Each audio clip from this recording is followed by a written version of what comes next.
Celebration time.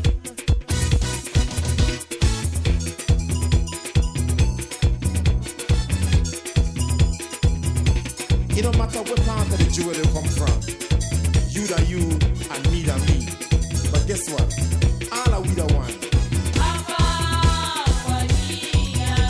See what I mean? He was not born in Belize, but what was supposed to be a 2-year stay turned into a lifetime in a jewel. In this edition of Belize Watch Revisited, we look back at a 2013 conversation with Don Owen Lewis. He came to Belize in 1953 and remained here until his passing. Lewis was well known and well liked in the rural communities in the Toledo District, especially in Big Falls Village, which he ended up calling home. We will have that conversation for you, where he spoke of his early years in then British Honduras and reflected on his life as a soldier in World War II. But first, a word from our partners, the Barry, Minister Kevin Bernard, and Ministry of Blue Economy.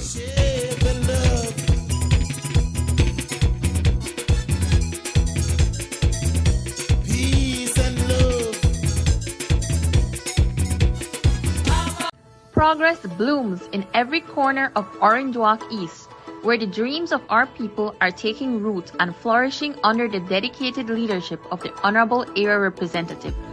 Join us on a journey through the heart of development and community transformation. Imagine a place you can call home. Over 500 residential lots are currently being surveyed, paving the path for first-time landowners to build their futures in our thriving constituency. Connectivity is key to our growth. Witness the ongoing paving of the Chan Pine Ridge Road, a testament to our commitment to development and ease of access for all our residents. Soon, the journey on this road will be seamless. Anticipation is in the air for San Jose Palmar Village, as 2 main roads are set to transform into paved pathways, enhancing transportation and community life. Our dedication to improvement is unwavering, with continuous upgrades transforming our streets into modern avenues of pride for all our villages. The spirit of the East is invigorated with continuous sporting activities, fostering camaraderie and healthy lifestyles across our vibrant constituency. Accessibility to essential resources is a right, not a privilege. The new water tower in Tower Hill Village stands tall as a beacon of our commitment to this belief. Closer to home, essential services are now within reach, thanks to the Amnesty and Vital Statistics Clinic brought directly to the residents of the East. Community joy blossoms at the ongoing Ramon Cervantes Recreational Park project, where leisure and laughter unite us. Orange Walk East, under the stewardship of your Honorable Area Representative, is a constituency reborn. Together, we are building a legacy of prosperity, community, and hope. Join us as we continue to strive for excellence and bring dreams to life. Let Debari be your store of choice. When you're looking for the latest in electronics and accessories, be sure to visit us. At Debari, we have a wide assortment of household items to choose from. Dress in style. We have clothing for the entire family and so much more. Visit our store on Albert Street in Belize City, San Pedro, La Isla Bonita, Park Street in Orange Walk Town, and San Ignacio, Santa Elena. Debari. Buy more, pay less.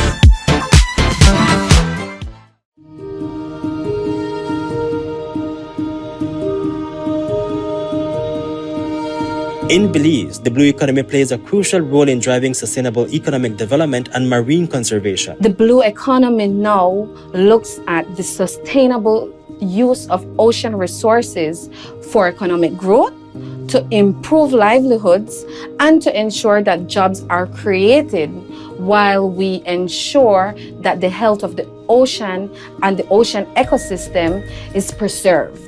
How does this really differ from our traditional sectors is that the blue economy approach now integrates a multi-sectoral approach, and The past traditional sectors focused on sector-specific development. Under the Blue Economy umbrella, several industries and sectors contribute to sustainable economic development and marine conservation. We have industries such as tourism, industries such as fisheries, marine transportation, to name a few. We also have new sectors that we're looking at, such as offshore renewable energy, such as aquaculture or mariculture, deep sea mining, and marine biotechnology, to name a few. For Belize, we are a country with heavy reliance on our coastal and ocean resources.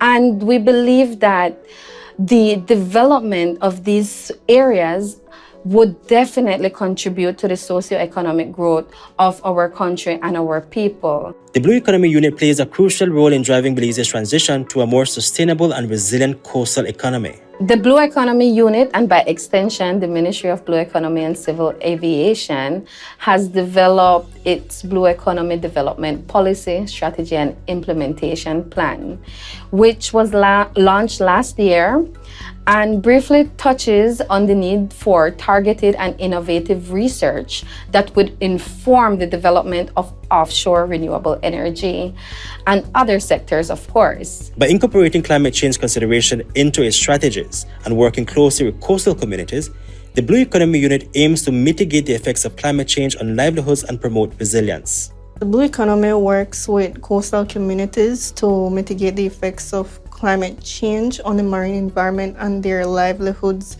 through various strategies and initiatives. I can speak specifically of the FAO implemented project that the ministry is currently working on, and that's entitled Enhancing Adaptation Planning and Increasing Climate Resilience in the Coastal Zone and Fisheries Sector. Through that project, we have emphasized community engagement, participation, and social cohesion in climate change adaptation and resilience efforts. The concept of the Blue Economy is closely aligned with the United Nations Sustainable Development Goals (SDGs) as it contributes to several key goals and targets. The Blue Economy contributes to achieving several SDGs in Belize, and it plays a key role in advancing these goals, such as SDG 14, which is life below water. It does this by promoting the sustainable use and conservation of marine resources. It also promotes SDG 1 and SDG 8 to reduce poverty and promote economic growth by creating employment opportunities and supporting livelihoods in coastal communities. It also contributes to SDG 5, which is gender equality, by promoting women's empowerment and inclusivity in coastal communities. It promotes SDG 16, which is peace and justice and strong institutions. The Blue Economy really promotes inclusive and participatory governance in coastal resource management.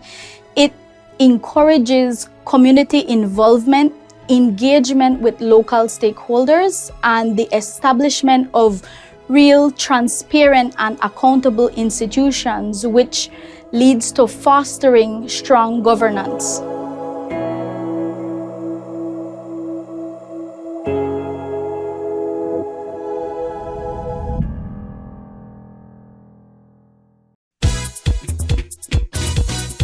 Celebration time.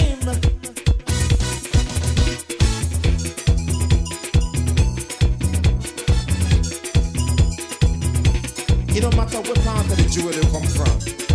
You that you and me that me. But guess what? All are we the one. And along with my good and esteemed friend of so many years, of about 40 years, I guess, Paul Mahong, we are visiting with Don Owen Lewis. And Don came here in the early 50s. As a matter of fact, in a conversation prior to this interview, he told me he came here in 1953, which means that I was 3 years old when he came here. I'm 63 now, so that will tell you how long Don has been in Belize. And I'm so impressed that you told me I came here for 2 years, but 2 years have turned into 60 years. 2 years turned into 6 years. Don, how do you go about turning 2 years into 60 years? What happened there? Well, I don't know. I was working for the government of British Honduras, and I came here on a 2-year contract. And at the end of 2 years, they gave me leave, and they renewed the contract for a further 2.5 years. In all, I worked for 10 years for the government, up until 1962. In 1962, British Honduras became Belize, and my boss became Sandy Hunter. Sandy, natural resources at the time. Agriculture, yes. So I came under his portfolio. And I decided to buy some land and to become a farmer, which is what I did. Paul knows I had a farm across the river for 40 years, and it was wonderful. It was all high bush, big trees, no people, no roads, no nothing, just bush and animals, scarlet macaws, jaguar footprints. But over the years, it's changed. The Southern Highway has come in, and people have come in. The animals have disappeared, and it's what you find today. Well, ultimately, after 40 years of farming, I sold the farm, and I built up this little place as a retirement home. Now, let's go back to the beginning now. Where were you born? And tell us about your life growing up at your country of origin. Yeah, well, I'm English. And I was a soldier, World War II. And after that, I came out and I went to college, and I got a job managing a dairy farm in Shropshire, in England. But before you continue, you said World War II. This is after you came out of the war. But I'm so fascinated with World War II. I really look at study World War II history and what have you. And just to be sitting next to someone that actually took part in that great war, for me is like really like an honor and a privilege. So could you share at least some of your war experiences with me, what you remember of the war? Well, I was young. I joined the army when I was 17. And I was in the army for 4 years. And most of the time I was in India. And in Burma. And after the war, when I got demobilized, I went to college. I couldn't really settle down. I was a bit used to traveling, used to moving around, and I got a job as manager of a dairy farm in Shropshire, in England. And I was a bit unhappy because a dairy farm, you get up at 4 o'clock in the morning, and it's cold and it's dark, it's pitch black, and it's 7 days a week. And I was not very happy, and I got a book. I bought a book, The Ancient Maya. It was written by Sylvanus Morley, and it was talking all about these Maya people, the civilization, the way of life, the cities in the jungle. And I was hooked on this thing. And I thought I would like to get a job out there. I quit on this milking twice a day. Yes. And so I started writing letters. I wrote to Belize Estates and Produce Company. I wrote to CDC. I wrote about 6 or 7 letters, and one of them ended up with the government in Belize. And they wrote back. I was asking for a job, and they wrote back and said that they were thinking of advertising for somebody to work with the Kekchi Maya people in southern Belize. Charles Wright, who you remember, he'd been doing a land use survey there, and they'd come across these villages up Krikisaka, Otosha, Dolores. They had no public health facilities whatsoever. The nurse never ever got there. The district commissioner, he'd maybe go up once a year, maybe not even that. The priest had never been there. So these people were completely isolated. They had infant mortality that was horrendous. And the government, this land use survey people had found these villages, and they'd recommended that somebody come and live amongst these people and try to do something to help them. And was I interested? And I said, well, that's just exactly what I was looking for. So they gave me a few medical examinations and interviews and various things. And then they said, when can you leave? And I said, anytime. I said, what about your job? Somebody else can milk the cows. So, okay, they said, there's a boat going on Monday. And I said, well, what about my passport and everything? They said, doesn't matter. We'll fix it for you. It's a British colony anyway, right? A British colony, yes. So, on Monday, I was on this boat to Jamaica. And I stayed about a week in Jamaica. And then I caught a plane, West India Airways, from Kingston to Belize, BWIA. And sitting in the next door seat to me was Mr. Ashcroft. But not our friend Michael. Not Michael. Not Michael. Michael's dad. Michael's dad. Yeah, Michael's dad was in Belize at the time. He had his wife along with him, and he had a little boy. And that was Michael. And that was Michael. Next to you. Next to you. Yeah. So I got to Belize. I met a few people, and they took me down to Krikisaka. They took me down to meet Alec Frankson, who was a district commissioner. And from there we went down to the Timash and up to the end there. Just about darkness, they dropped me off at Krikisaka. Now I need to ask you a question here.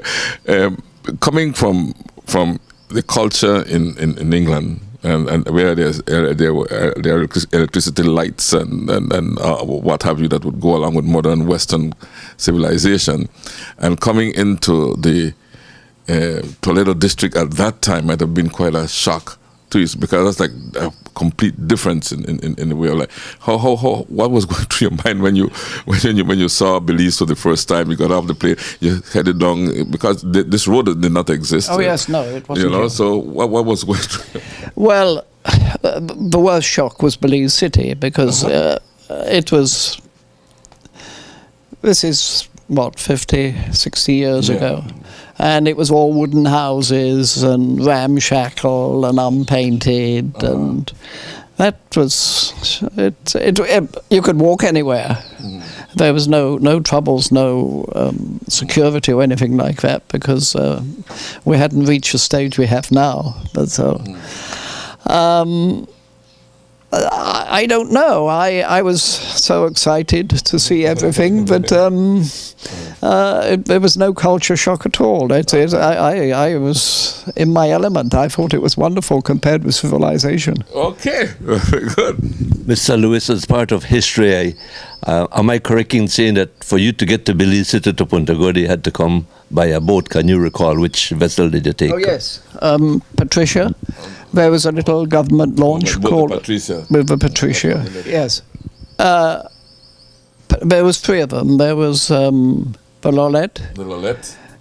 The Partridge, which didn't operate very much. I think it was out of commission half of the time. Yeah. And the third one was Patricia, which was the governor's. The governor's yacht was the lady Patricia. So the governor travelled on at the time.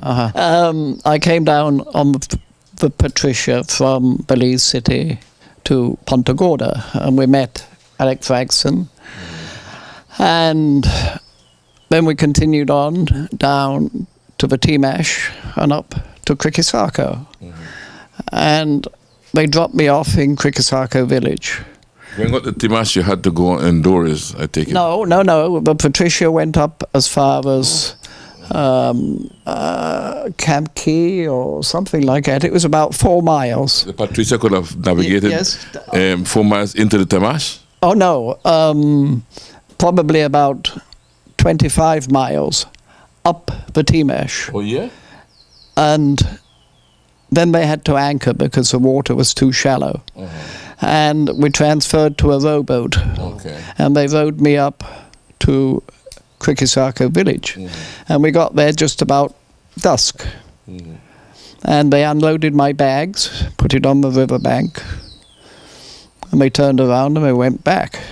They left you there? And left me there, and surrounded by a semicircle of ragged-looking Indian people, and looking at this strange gringo and what he's doing, and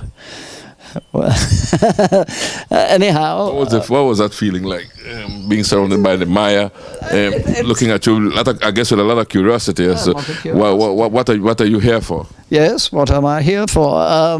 But to me it seemed perfectly normal and very exciting. And they showed me to a little house that was built for the priest, but he'd never used it, a little thatched house. And that was my introduction. And from there they fed me most of the time with their food. I had a little bit of food with me and a primer stove. No fridge, no electricity, no nothing like that, of course. But as liaison officer, what was expected of you? There was a director of agriculture that was here at the time, and he described my job as being guide, philosopher, and friend to the Indians. He said, that's your job. And you've got to find out what the troubles are. You've got to find out what you can do to help them. And it was, the first thing, of course, was to get familiar with their way of life and to learn their language. And it's, when you're in a position like that, nobody spoke English, nobody spoke Spanish. They only spoke Kekchi. And when you're in a position like that, well, you learn it real quick. Within about a month, I was not exactly fluent, but I could make myself understood. In Kekchi. In Kekchi. And so, what was the first thing you did when you got there? And you said you lived in the house that was set aside for the priest. But what was the first thing you started doing right away as this new liaison officer? Taking a walk to the other villages to see what their problem was as well. And who gave me a great deal of help was there was a little school that had just started in Otashar. Teacher Don, you remember him? F.B. Cayetano? Oh, yeah. F.B. Cayetano, yeah. Sebastian and Fabian Cayetano. That's their father. Their father, yeah. That's right. Yeah. And he gave me a great deal of help. And he was fluent, of course, in Kekchi too. Yes, he was, yeah. And so he gave you an introduction. He gave me interpreter. He was the interpreter for when we had a meeting. We called a meeting in Otashar, and the alcalde's policeman, he had a conch shell, and he blows on a conch shell, and the people assemble. And I'm sitting there with Don as interpreter and the alcalde behind a little table, just for 3 of us. And nobody would come inside. Everybody was outside looking at this strange gringo through the cracks in the in the wall. How old were you at that time? How old was I? I was 27. 27, okay. And it was kind of weird. And I stayed there for a few days. And wherever I went, I would have a retinue of young fellows following me, just looking at me. And to start with, that is a very strange experience. But after a bit, you kind of forget about them. You don't notice them. Yes. But it's most peculiar. Everything you do when you watch eating a meal or doing anything, they're all watching to see how the gringo does it. Okay. In my mind, Mr. Lewis, I'm wondering what was the type of communication you had with the chief agricultural officer and your family that you had left in England. What was it like to communicate with them? Well, to start with, very poor. I would stay up there for perhaps a month. There was no telephone. Oh no, there's no telephone, no nothing. And it was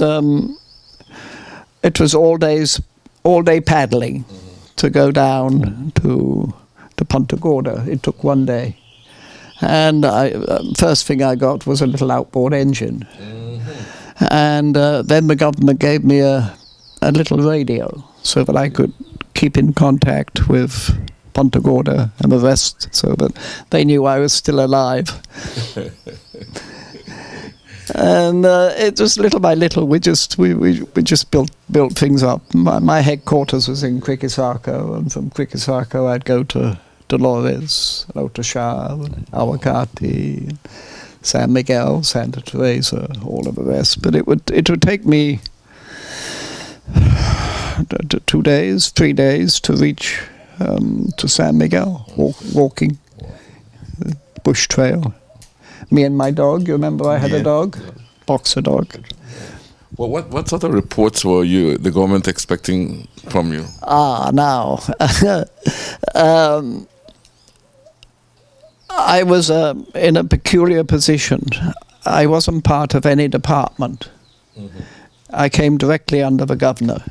Okay, so you responded only to the governor, but I still made a report every few weeks, every month or so to. There was a development commissioner. I forget his name, but I made reports to him. But I found that every time I made a report, people would start to query it, to say, why are you doing this? Why are you doing that? And it was very hard to convince them because they'd never been to Quikisarco. They didn't know what my troubles were. So little by little, I made fewer and fewer reports until towards the end. I wasn't making any reports at all. But what did happen was that the governor would come in from time to time and have a look and see that everything was going okay. And I would take him around and show him what I was trying to do. And he was perfectly satisfied, so everybody else had to be satisfied too. We will be back with more of our Belize Watch team's 2013 conversation with Don Owen Lewis after this break to hear from our partners, the Barry, Minister Kevin Bernard, and Ministry of Blue Economy. What part of the jewel they come from? You da you and me da me. But guess what? All are we the one. See what I mean? Let Debari be your store of choice. When you're looking for the latest in electronics and accessories, be sure to visit us. At Debari, we have a wide assortment of household items to choose from. Dress in style. We have clothing for the entire family and so much more. Visit our store on Albert Street in Belize City, San Pedro, La Isla Bonita, Park Street in Orange Walk Town, and San Ignacio, Santa Elena. Debari. Buy more, pay less.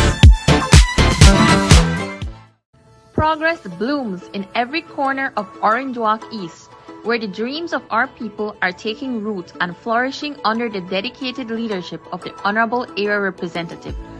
Join us on a journey through the heart of development and community transformation. Imagine a place you can call home. Over 500 residential lots are currently being surveyed, paving the path for first-time landowners to build their futures in our thriving constituency. Connectivity is key to our growth. Witness the ongoing paving of the Chan Pine Ridge Road, a testament to our commitment to development and ease of access for all our residents. Soon, the journey on this road will be seamless. Anticipation is in the air for San Jose Palmar Village, as two main roads are set to transform into paved pathways, enhancing transportation and community life. Our dedication to improvement is unwavering, with continuous upgrades transforming our streets into modern avenues of pride for all our villages. The spirit of the East is invigorated with continuous sporting activities, fostering camaraderie and healthy lifestyles across our vibrant constituency. Accessibility to essential resources is a right, not a privilege. The new water tower in Tower Hill Village stands tall as a beacon of our commitment to this belief. Closer to home, essential services are now within reach, thanks to the Amnesty and Vital Statistics Clinic brought directly to the residents of the East. Community joy blossoms at the ongoing Ramon Cervantes Recreational Park project, where leisure and laughter unite us. Orange Walk East, under the stewardship of your honorable area representative, is a constituency reborn. Together, we are building a legacy of prosperity, community, and hope. Join us as we continue to strive for excellence and bring dreams to life.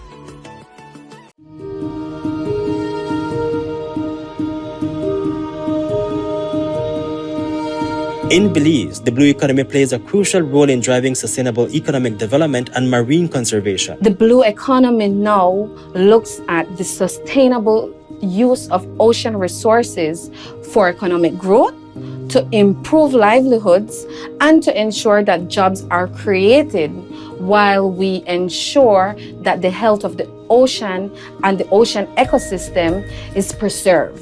How does this really differ from our traditional sectors is that the blue economy approach now integrates a multi-sectoral approach, and the past traditional sectors focused on sector-specific development. Under the blue economy umbrella, several industries and sectors contribute to sustainable economic development and marine conservation. We have industries such as tourism, industries such as fisheries, marine transportation, to name a few.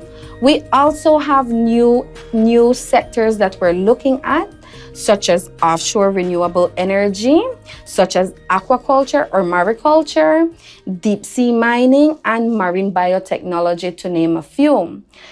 For Belize, we are a country with heavy reliance on our coastal and ocean resources.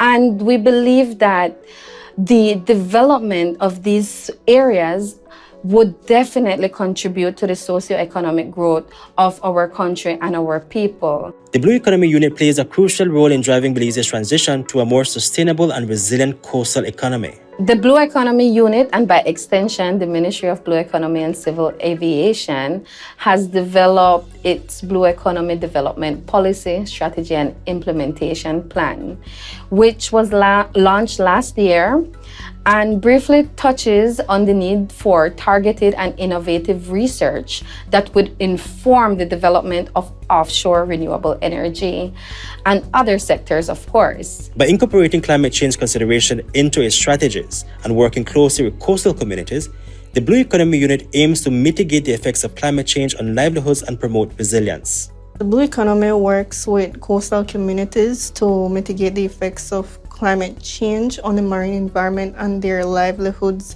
through various strategies and initiatives.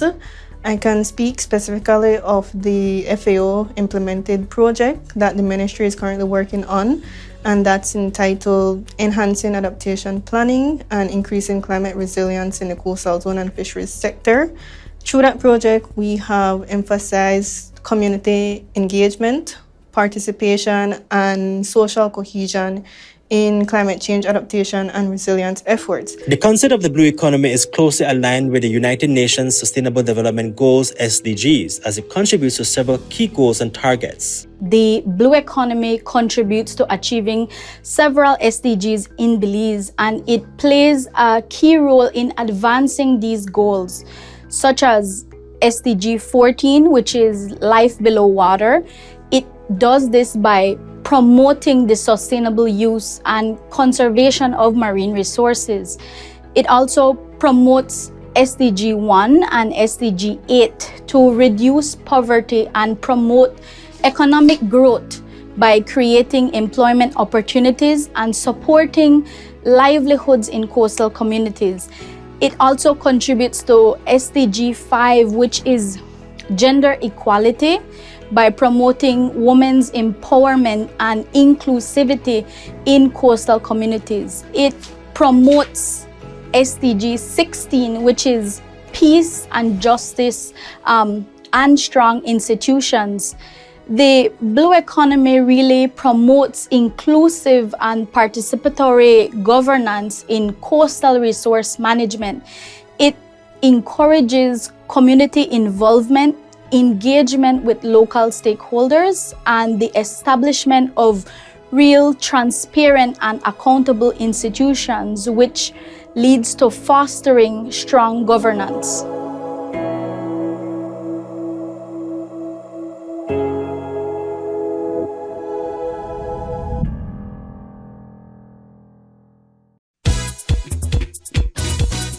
Celebration time.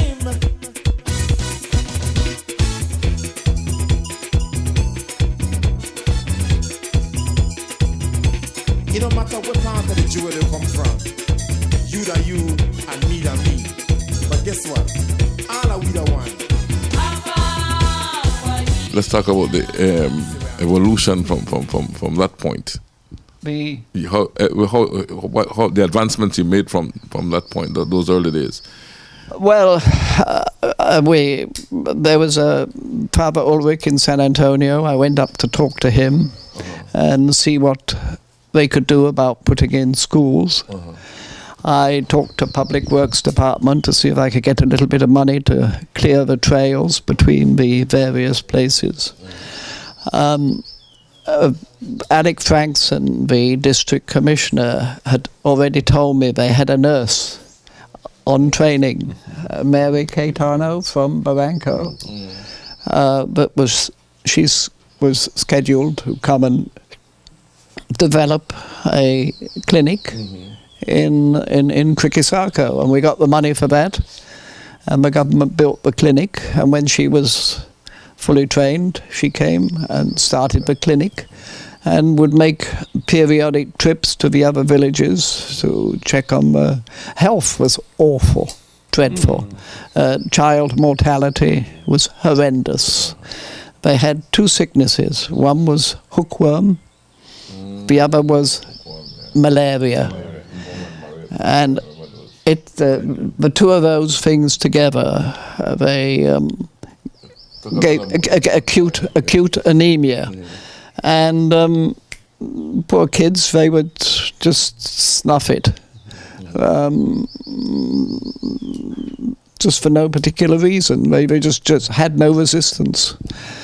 And when Mary Caetano took over and gave them regular malaria treatment and hookworm treatment, infant mortality dropped really dramatically.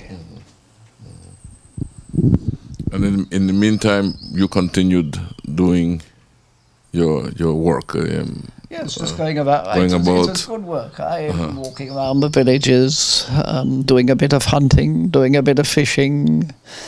I had to do it because how else was I going to eat except by... So you had to learn to use the land to live off the land. I had to learn how to shoot straight, and it was, somebody like myself, it was a wonderful life. Okay. Now you came for 2 years, you told me initially, then you extended, and what exactly made you stay? What was the turning point that made you decide, okay, I'm going to stay here in this country? Well, to start with, I was employed by the government, and they would give me 6 months leave in the UK after 2.5 years. And then I'd come back and I'd do another 2.5 years. And at the end of that time, when Belize got self-government, I decided to quit. And it wasn't just because Belize got self-government, it was because I'd done myself out of a job, because Crikisako, Dolores, Awakati, San Miguel, they all had schools. They all had medical facilities. And we had an airstrip in Crikisako. Yeah. We made an airstrip. We had a little boat, a barge, motorized barge that used to go up and down from Crikisako to Ponta Gorda with pigs and people and things. And the place was kind of civilized. But if you're somebody like myself and you're in Belize for 10 years, it's very hard to leave. If I was looking for a job anywhere, they'd say, well, what can you do? Well, I can speak Kekchi. I mean, what use is Kekchi to survive in England? So you go to England, look for a job, and say, I can speak Kekchi. Right? Well, the other thing was that I'd been trying to teach them better agriculture. And I had ideas in my head. I thought that if I got myself a tractor, if I got myself some good land, I could really show these people how to farm properly. But I was lucky. I didn't say it to anybody. I kept it in my head. And I started off with my tractor, clearing bush and ploughing and planting corn on the riverside, things like that. And I found that the Indian next door to me with his sharp stick, he was getting better crops than I was. So you and your tractor. So pretty soon I was out there with my sharpened stick, planting just like they were. Yes. So all of my bright ideas on how to teach them how to farm, they taught you instead. They taught me instead. But I survived. I was lucky. It was all big jungle. Plenty of animals, plenty of meat, plenty of fish in the river. And we survived. I made pasture. I had bees. Bees were wonderful. One year I sent 10 drums of honey to the cooperative in Orange Walk. 10 drums of honey. And it was very strange, because up until then, the price of honey was very, very cheap. People laughed at me. They say, Ma Lewis, what are you doing? Keeping bees. You don't realize honey is cheaper than cane juice. And it was cheaper than cane juice. And I said, well, I'm a farmer. I've got to do something. And then, I forget when it was, but the price of sugar all of a sudden went up about 6 times 1 year. And honey was related to sugar. So all of a sudden my honey went up in value 6 times in that 1 year. And everybody wanted to get into yes, well, but of course by the time they got into it, the price had gone down again. But at that time, that one particular year, I sold 10 drums, 54-gallon drums of honey. And that gave me that was my first really decent little bit of income that I'd had since I started the farm. Chief, Mr. Lewis, by the time you elevated to the tractor stage, am I correct in saying that you were in the Big Falls area here? Or am I wrong on that? Oh, yes. You were here at the Big Falls. The farm was about 2 miles from where we're sitting. That was in what, in the 1950s or 60s, 1960s? Well, I was farming from 1963 after self-government, so 1963 until about Hurricane Iris. That was 2001. So I was farming for 40 years. 40 years. Then, why I brought up, Chief, because in the 1960s I had lived at mile 16, just near the San Pedro Colombia Road with Bernard, my brother. And I could recall seeing you coming on a tractor, and seeing a tractor and you, and that was like an exciting experience because we didn't see many tractors around. Yeah, and you know, that was always, as a little boy, I was excited to see him come on that tractor. I think he used to go to the shop. Okay. Well, the shop, it was Bernardo Mahang, your brother. And when I first started farming up there, I smoked cigarettes. And I found that from time to time, I would have to go out to buy cigarettes from Bernardo. And that was half a day's trip to go up to Bernardo, come back again. Just to buy cigarettes? Just to buy cigarettes. So what happened, I quit smoking. And that's a good way. And that solved the problem, right? You didn't have to go up and down again. It was dead easy to give up. Yeah, easy to give up, indeed. Saved you a lot of trips. Yes, saved me a lot of trips. And then, of course, soon after I started farming, Durkitz opened the Southern Highway with his bulldozers, and Forestry Department put up that low-level bridge across the Rio Grande. So to start with, I had to take my tractor across the river in the dry season, where it was shallow, and up the other side. But after they put in the bridge, well, I could drive back across the bridge, go up to Bernardo, buy my cigarettes, and meet. Start to smoke again. But you said Durkitz opened the road. What about Durkitz? The opening of the Southern Highway, because a lot of us cannot don't know the history of how that highway was opened, and what do you know of it? Well, when I first started farming, there was only a little trail going from the dump to Big Falls. There was no bridge, there was no road going north, nothing like that. But soon after I started farming, they started work on the road from the dump to Big Falls. And of course, Big Falls was not a village then. Big Falls consisted of 4 families. That's all, just a little community. And Durkitz got the contract to open up the Southern Highway from Big Falls going north up to Mango Creek. And Desmond Rogers worked from the other end coming south. And they met halfway. But this was just a dirt road. And it was quite a few years before they even put rock on it, let alone paving. You know, today in the year 2013, there's a paved highway. We see buses coming through, big trucks. But I could imagine back in your days, Mr. Lewis, when you had to travel from the dump to Big Falls, what an experience it was, and maybe you could tell us describe, especially to the folks who cannot, it's hard for them to imagine what you had to go through. Well, I had the farm across the river here, just on the north side of Rio Grande.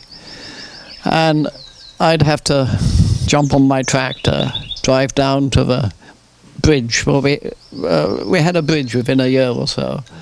Drive across the bridge, drive 4 miles up the road, and it wasn't a road. It was just a dirt track. Up to the dump, and there was nobody living in Big Falls in those days. Just 4 families: the Alemans, Hernandez, Martinez. That's all that there was there.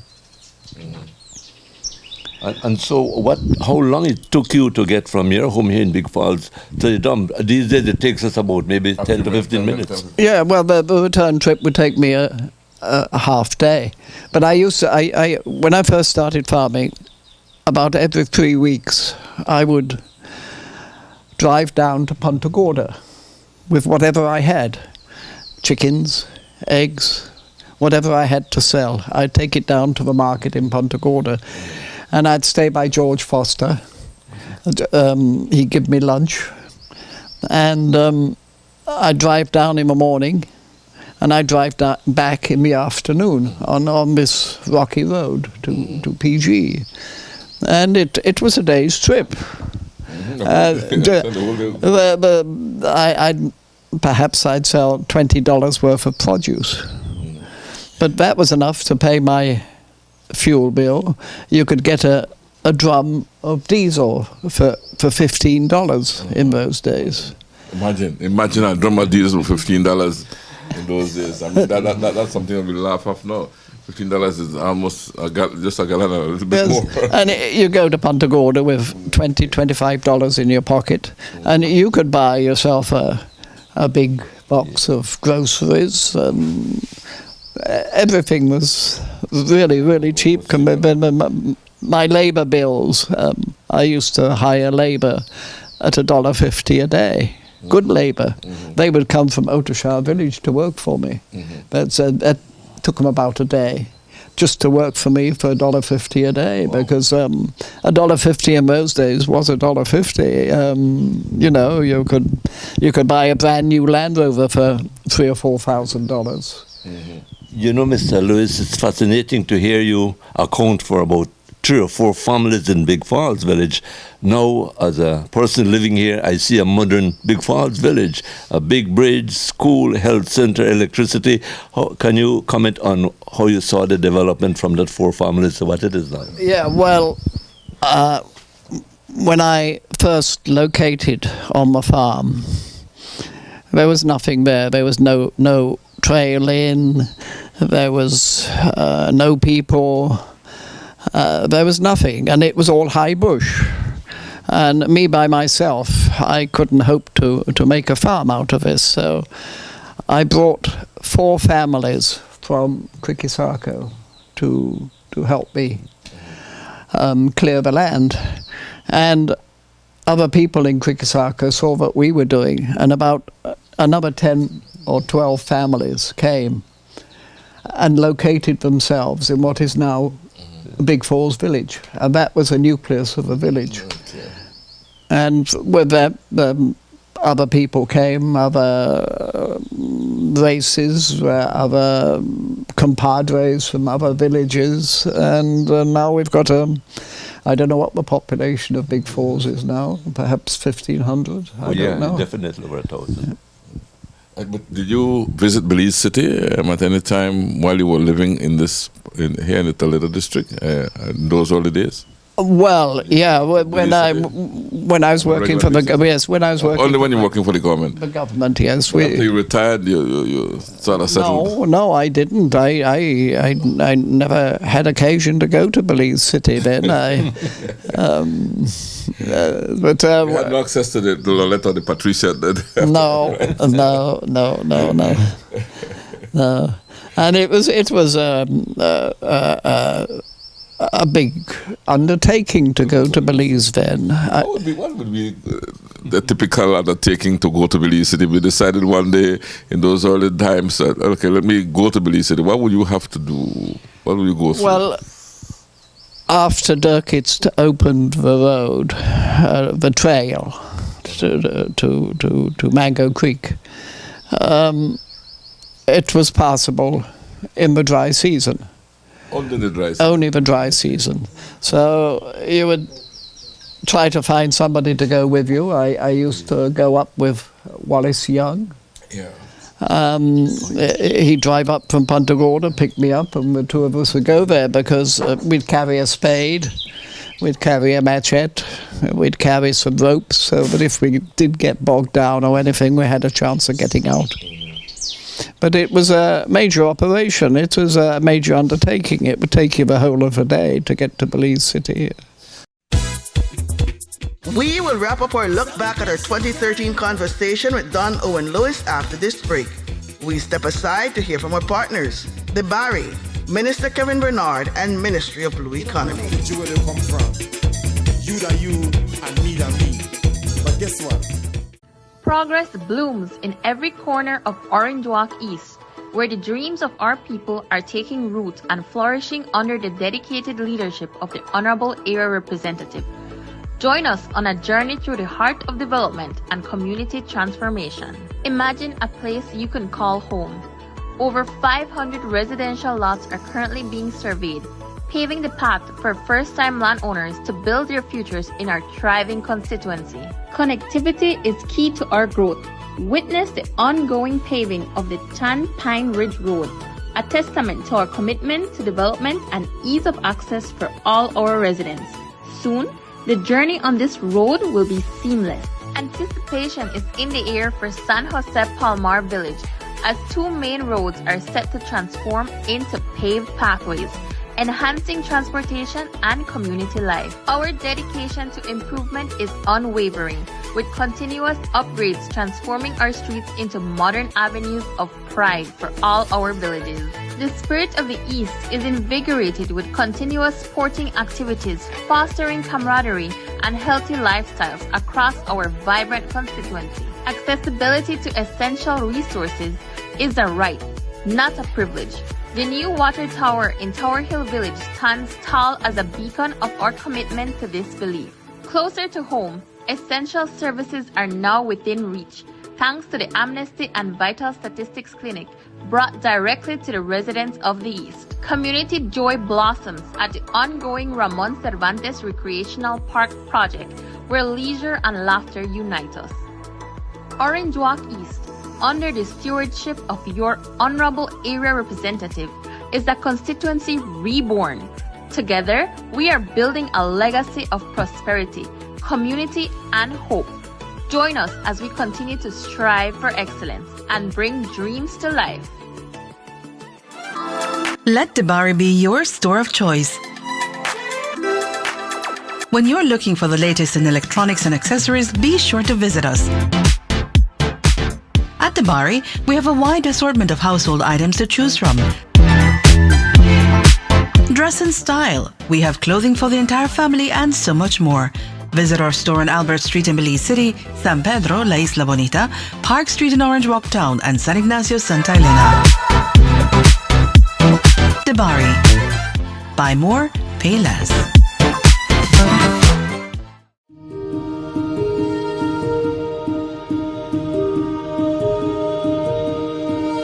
In Belize, the blue economy plays a crucial role in driving sustainable economic development and marine conservation. The blue economy now looks at the sustainable use of ocean resources for economic growth, to improve livelihoods, and to ensure that jobs are created while we ensure that the health of the ocean and the ocean ecosystem is preserved. How does this really differ from our traditional sectors is that the blue economy approach now integrates a multi-sectoral approach, and the past traditional sectors focused on sector-specific development. Under the blue economy umbrella, several industries and sectors contribute to sustainable economic development and marine conservation. We have industries such as tourism, industries such as fisheries, marine transportation, to name a few. We also have new sectors that we're looking at, such as offshore renewable energy, such as aquaculture or mariculture, deep sea mining, and marine biotechnology, to name a few. For Belize, we are a country with heavy reliance on our coastal and ocean resources. And we believe that the development of these areas would definitely contribute to the socio-economic growth of our country and our people. The Blue Economy Unit plays a crucial role in driving Belize's transition to a more sustainable and resilient coastal economy. The Blue Economy Unit, and by extension, the Ministry of Blue Economy and Civil Aviation, has developed its Blue Economy Development Policy, Strategy and Implementation Plan, which was launched last year and briefly touches on the need for targeted and innovative research that would inform the development of offshore renewable energy and other sectors, of course. By incorporating climate change consideration into its strategies and working closely with coastal communities, the Blue Economy Unit aims to mitigate the effects of climate change on livelihoods and promote resilience. The Blue Economy works with coastal communities to mitigate the effects of climate change on the marine environment and their livelihoods through various strategies and initiatives. I can speak specifically of the FAO implemented project that the ministry is currently working on, and that's entitled Enhancing Adaptation Planning and Increasing Climate Resilience in the Coastal Zone and Fisheries Sector. Through that project, we have emphasized community engagement, participation, and social cohesion in climate change adaptation and resilience efforts. The concept of the Blue Economy is closely aligned with the United Nations Sustainable Development Goals (SDGs) as it contributes to several key goals and targets. The Blue Economy contributes to achieving several SDGs in Belize, and it plays a key role in advancing these goals, such as SDG 14, which is life below water. It does this by promoting the sustainable use and conservation of marine resources. It also promotes SDG 1 and SDG 8 to reduce poverty and promote economic growth by creating employment opportunities and supporting livelihoods in coastal communities.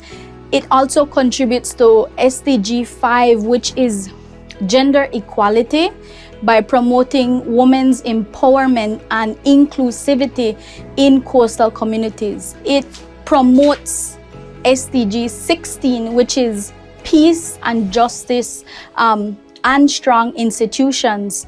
The Blue Economy really promotes inclusive and participatory governance in coastal resource management. It encourages community involvement, engagement with local stakeholders, and the establishment of real, transparent, and accountable institutions, which leads to fostering strong governance.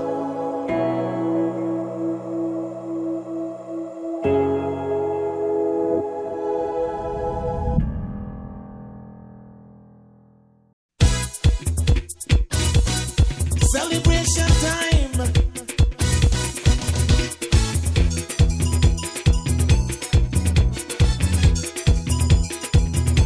It don't matter what part of the jewel they come from. You that you and me that me. But guess what? All are we the one. Could you tell us about going from Big Falls to the dump to Punta Gorda?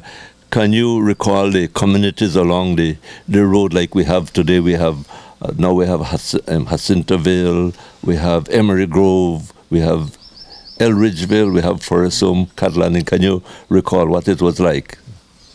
Well, there just wasn't very much. You get to the dump, and there was there was no traffic. You'd hardly ever see anybody. It was maybe on Wednesdays and Saturdays there was a little bit of traffic from the villages, but it was people in pickup trucks, and the road from Punta Gorda to San Antonio was put in a little bit before my time, 1940s, I guess. But it was a very rough road. It was rock. I don't know if I'd be correct to say that as a young boy, I could imagine you were probably one of those among the first who brought vehicles here. You elevated from the tractor to vehicles. No. I made the transition from walking around in the bush to having a vehicle when I was still working for the government. They bought me a Toyota Land Cruiser. Okay. And what happened was that I worked for the government for 10 years, and the first 6 years I was headquartered in Krikisako. And for the last 2 years, they shifted me to a house at Machaca. Okay. You know what the forestry house at Machaca? That was built. That was built for me. And they gave me a Toyota to go around in. And my first driver was Vicente Ack from Awakati village. He was the first Indian to drive a truck in Toledo, and it was my little Toyota that he was driving. What year are we talking about? We're talking about 1958. 1958. Yes. Okay. I can remember looking at the Toledo District that for many years the Toledo District was said to be the future breadbasket of Belize. I'm not too sure if that has been the reality, that it really became the breadbasket of Belize. Could I get your comments on that? Well, it used to be. They wasn't so much a breadbasket as the hog basket. They used to convert their corn to pigs, and they used to ship the pigs to Belize City. Okay. A lot of these villages, they grew corn, yes, and even rice, but they couldn't transport it out because of the transportation difficulties. No road, no nothing. But you can feed it to a hog, and the hog will transport himself out. Okay. Yeah. So how would people take their hogs to Belize City in those early days? Well, like I say, we had a motorized barge. On the barge, everything had to go by sea. Yes. And some of it, I guess, went on Heron H and that's right, it was, yes. Yeah. We'd bring it down to Punta Gorda and transfer it to Heron H, and they would take it to Belize City. Okay. Now, can I pry into your personal life now? You stayed in Belize. You made a family for yourself in Belize? Yes, I couldn't live by myself making a farm. You've got to have a family. You've got to have kids to help you and whatever. And I did. I had an Indian lady for about 10 years, but that came to an end mutually. And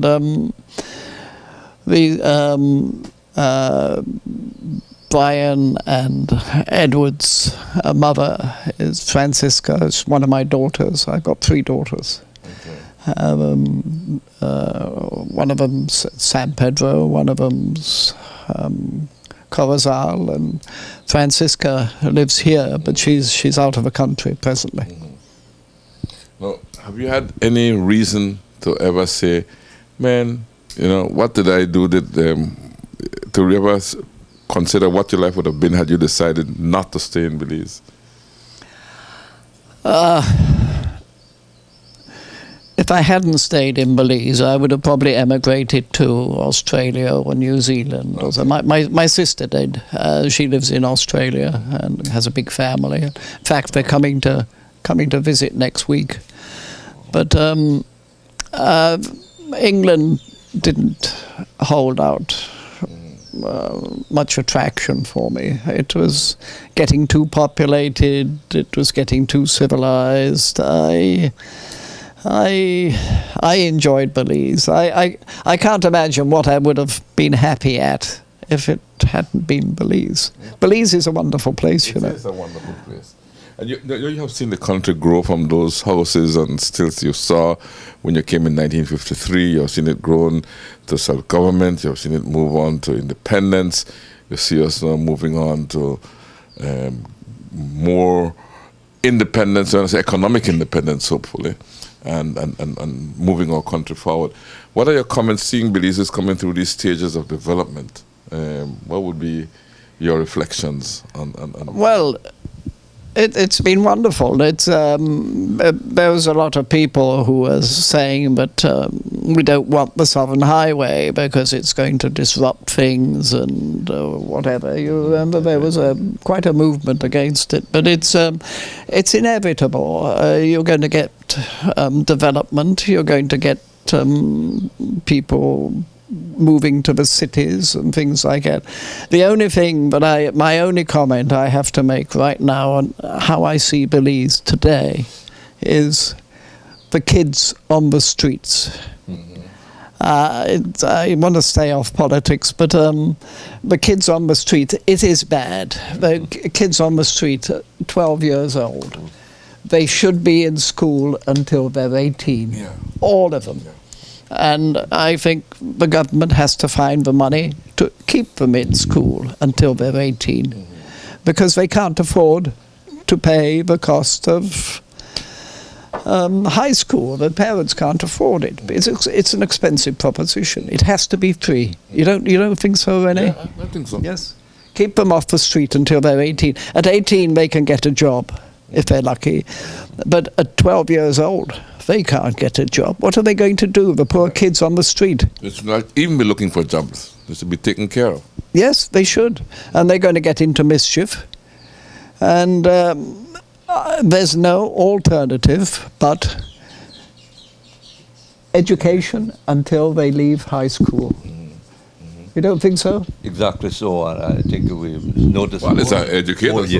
More and more we see the need for these little kids in the primary school here move on to secondary school. I realize that the Ministry of Education is making some efforts, especially for Toledo and Sand Creek districts, in helping. But they should do the same in Belize City. That's right. Yes, yes. One of the criticisms I have based of our education system is that it does not teach our children the history of our country and the greater appreciation for what we have in our country. Could I get your comments on that? Yes, well, they don't. The kids of today, they're not interested in yesterday. Yeah. They're interested in tomorrow. They're interested in computers. Isn't that so? That's right. The technology now is so fast. Yes. They look at me, an old fellow, and they're not interested in my history, what I've seen of. But you might be, yes, but the kids of today are not. They're a different generation to us, Rene. Why is that, do you think? Well, I don't know. It's it's a natural order of things, I guess. But life is moving so fast these days, technology-wise.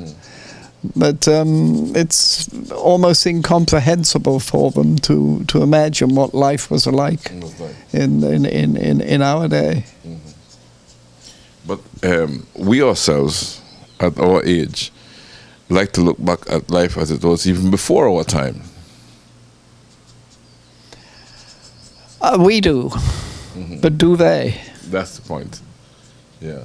No, I don't think they do. I think they're not looking at the past, they're looking at the future. So you're pushing 87, you're seeing our country move, like I said, from that self-governing colony, from that colony to self-governing colony to independence. You've seen that whole independence movement and led by the late George Price. Oh, yes. How did you relate with George Price? Very well indeed, actually. I first met him in Punta Gorda. This was 1950s when he was, I don't know what his job was. He was, we were talking about 1950 when I first met him. When you met him in 1950, yeah, he was maybe an activist in the secretary of the PUP. That's right. Yeah, that's right. I thought he was at that time. He introduced himself to me, and we got on very well together. I liked him. I thought his ideas were straight, and he and I we did get on well. As well, I met them all. I met Lee Richardson. Golson. I met Philip Goldson, yeah, in those days he wasn't blind. Yeah. I met him, yes. I have very fond memories of Philip Goldson. Yeah, Philip Goldson was, from what I recall, was a very upright person. Yes, but so was George Price, yes. Yeah. I knew Ronald Clark. Ronald Clark. Yes, you remember? I knew Ronald Clark very well, really. I knew all of those people. I had no problems with them whatsoever, and they didn't with me. In fact, they went up to Kwikisako to visit me one time, and I had just a little thatched house wooden floor built about 4 foot above the ground. And they were all appalled that a white man should be living like this amongst the Indian people. But it didn't worry me. I had a radio telephone. I had a little... You listened to Radio Belize? I listened to Radio Belize. In fact, you could actually get Radio Belize better in those days. Yeah, than you do now. Than you do now, yes. Those Radio Belize was the strongest voice in Central America. It was. Was it? Yes. Yeah. Tell me about the Sagastume business, because I've heard several stories about the Sagastume situation. He's a Guatemalan that came across with ideas of invading Belize, and I got a whole rundown. Well, let me hear it from your perspective. What happened? Yes, well, I first heard about it. I was living at Machaca, that forestry house which was built for me, and we just installed telephone. So we had a wire going from Punta Gorda through Machaca up to San Antonio. And I got a message from the district commissioner to say that this invasion, we didn't know what it was. It was an invasion where these armed people who had passed through Pueblo Viejo and had taken the policeman in San Antonio prisoner, and they were taking down the flag, and we couldn't get a straight answer as to just what this was. Who was it? Was it an organized thing with people in uniform? Oh yes, they got rifles, that's what they said. So we didn't quite know what to do, but a district commissioner, he put all the gringos in Toledo on a boat and sent them up the coast. But he offered to give me a passage and say, well, would you want? I said, no, I'm staying. I want to see what's going to happen. But Kakamo was a inspector in Punta Gorda, inspector or sergeant or whatever, and he wanted to go up there and confront these people, which he should have done, but I persuaded him not to, because I said, we don't want a shootout in the middle of a village. We've got to find out a little bit more about what these people are before we do something about it. And in the end, they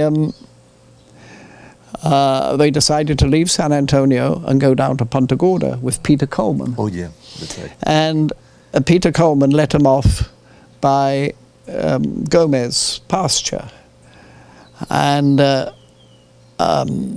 they holed up there on the hill, and then the army came down. Some British soldiers came down.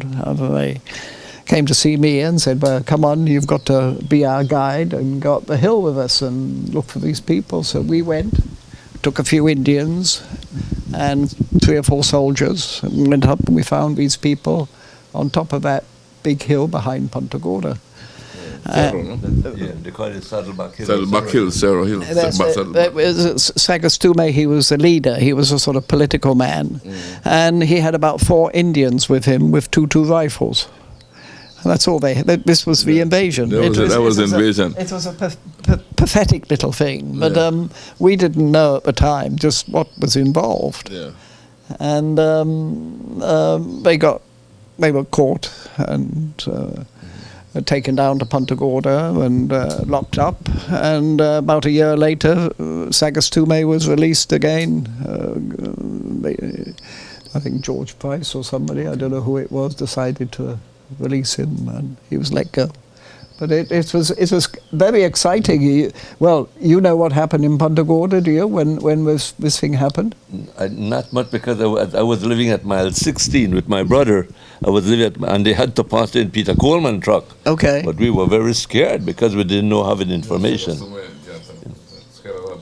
Well, it scared them in Punta Gorda. There was a Maya Airways pilot who was an American, and they had him hiding under a table somewhere in one of the stores in Punta Gorda. They said, hey, you're a gringo, and they're looking for gringos, and you have to hide under the table.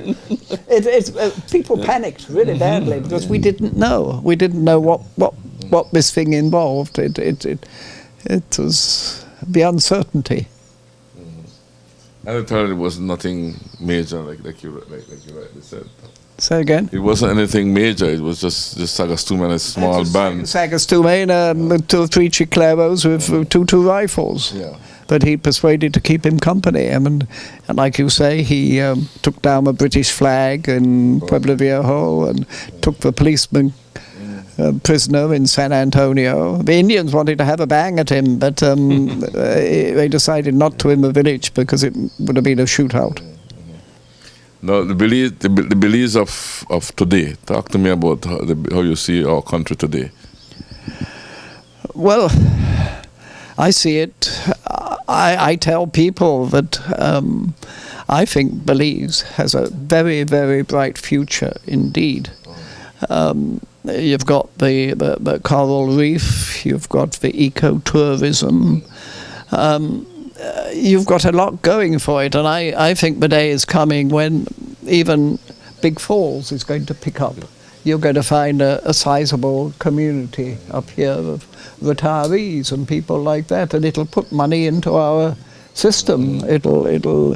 One of our troubles here, of course, is that we don't have employment. There's no industry in Toledo, and I think the only industry possible right now is tourism, and perhaps planting trees. I see the future of agriculture in Toledo as trees, mahogany, cedar, cacao. Not as slash and burn farming, which is useless. Tourism, I know we're pushing tourism a lot.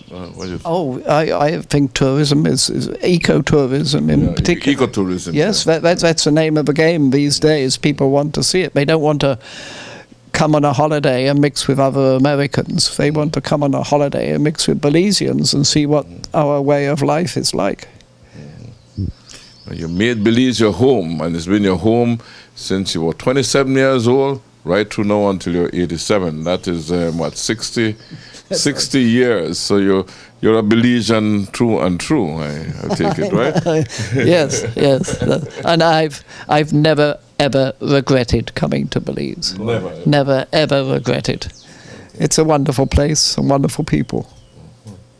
Well, thank you for the contributions you've made, because you've contributed with your farm, you've contributed with your knowledge that you brought, and keeping our Maya brothers and sisters, assisting them in whatever way.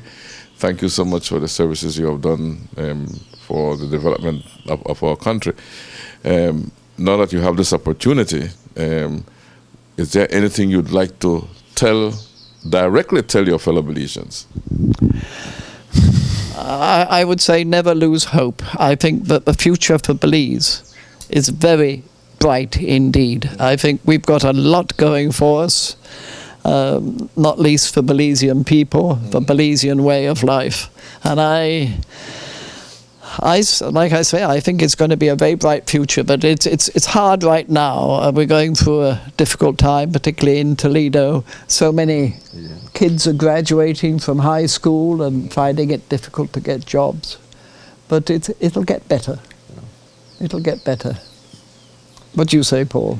Yeah, and you know, Mr. Lewis, now to get the opportunity, I must say that he's not only a Belizean chief, but his family are true Belizeans. The children, I think, are outstanding.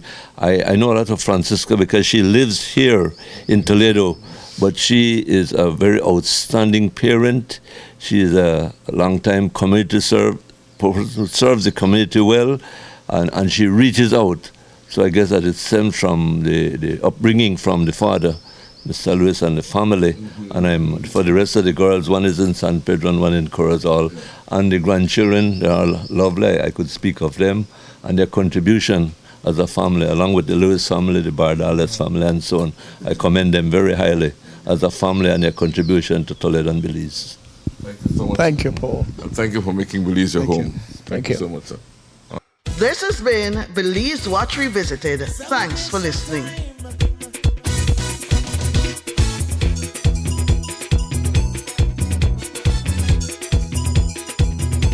It don't matter what part of the jewel they come from.